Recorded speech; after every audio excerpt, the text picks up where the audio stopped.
Hi, stage threes. Okay, are you all ready for our Horrid Henry story this week? So we are on part 3, and who can remember what happened last week? So Horrid Henry was at dancing lessons with Miss Impatience, and he was obviously not listening very well, and he was supposed to be doing certain steps, and he wasn't doing anything he was supposed to be doing. So let's see what happens next. Remember, they were practicing for their concert, and he didn't want to do the steps that he was supposed to be doing. Positions, everyone. Miss Thumper, the opening music, please, shouted Miss Tutu. Miss Thumper banged away. The tomatoes weaved in and out, twirling. The beans pirouetted. The bananas pointed their toes and swayed. The raindrops pittered and pattered. All except one. Henry waved his arms frantically and raced round the room. Then he crashed into the beans. "Henry!" shouted Miss Tutu. "Yeah," scowled Henry. "Sit in the corner." Henry was delighted. He sat in the corner and made horrible rude faces, while Peter did his raindrop solo. Tap, tap, tap, tap, tap. Tap, tap, tap, tap, tap. "That was perfect, Miss Tutu," he said to Peter. Miss Tutu sighed. "Perfect, Peter, as always," she said, and the corner of her mouth trembled slightly. This was the closest Miss Tutu ever came to smiling. Then she saw Henry slouching on the chair. Her mouth drooped back to its normal grim position. Miss Tutu tugged Henry off the chair. She shoved him to the very back of the stage, behind the other raindrops. Then she pushed him behind a giant green leaf. "Stand there!" shouted Miss Tutu. "But no one will see me here," said Henry. "Precisely," said Miss Tutu. It was showtime. The curtain was about to rise. The children stood quietly on the stage. Perfect Peter was so excited he almost bounced up and down. Naturally, he controlled himself and stood still. Horrid Henry was not so excited. He did not want to be a raindrop, and he certainly did not want to be a raindrop who danced behind a giant green leaf. Miss Thumper waddled over to the piano. She banged on the keys, and the curtain went up. Henry's mom and dad were in the audience with the other parents. As usual, they sat in the back row in case they had to make a quick getaway. They smiled and waved at Peter, standing proudly at the front. "Can you see Henry?" whispered Henry's mom. Henry's dad squinted at the stage. A tuft of red hair stuck up behind the green leaf. "I think that's him, behind the green leaf," said his dad doubtfully. "I wonder why Henry's hiding," said Mom. "It's not like him to be so shy." Look at that picture.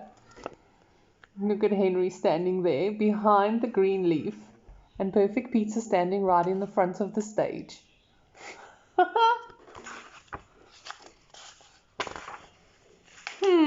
Said Dad. "Shh," hissed the parents behind him. Henry watched the tomatoes and beans searching on tiptoe for the magic banana. "I'm not standing back here," he thought, and pushed his way through the raindrops. "Stop pushing, Henry," hissed lazy Linda. Henry pushed harder, then did a few pitter-pats with the other raindrops. Miss Tutu stretched out a bony arm and yanked Henry back behind the leaf. "Who wants to be a raindrop anyway?" thought Henry.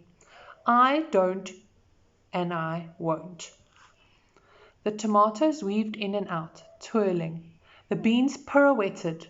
The bananas pointed their toes and swayed. The raindrops pittered and pattered. Henry flapped his arms and pretended to be a pterodactyl, about to pounce on Miss Tutu. Round and round he flew, homing in on his prey. Perfect Peter stepped to the front and began his solo. So there's a picture of all the children in the dance class in their outfits doing their dances. Except Henry, of course. Tap, tap, tap, tap, tap, tap. Crash! One giant green leaf fell on top of the raindrop, knocking them over. The raindrop collided with the tomatoes. The tomatoes smashed into the string beans. The string beans bumped into the bananas. Perfect Peter turned his head to see what was happening and danced off the stage into the front row. Miss Tutu fainted. The only person still standing on the stage was Henry. Stomp, stomp, stomp, stomp, stomp. Henry did his elephant dance. Boom, boom, boom, boom, boom. Henry did his wild buffalo dance. Oh my gosh. Look at him stomping all over everybody on the stage.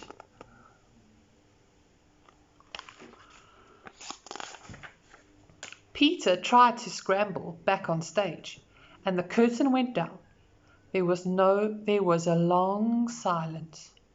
Then Henry's parents began to clap. No one else did, so Henry's parents stopped. All the other parents ran up to Miss Tutu and started shouting. I don't see why that horrid boy should have had such a long solo, while all Linda did was lie on the floor, yelled one mother. My Geoffrey is much better dancer than that boy, shouted another. He should have done the solo. I don't know what you've taught modern dance for, Miss Tutu, said Violet's mother.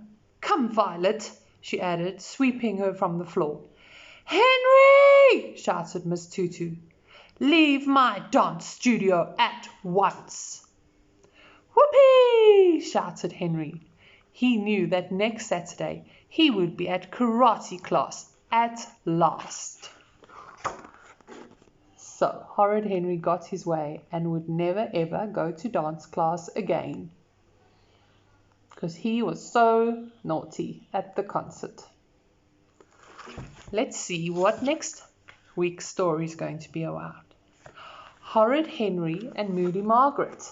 So that's chapter 3.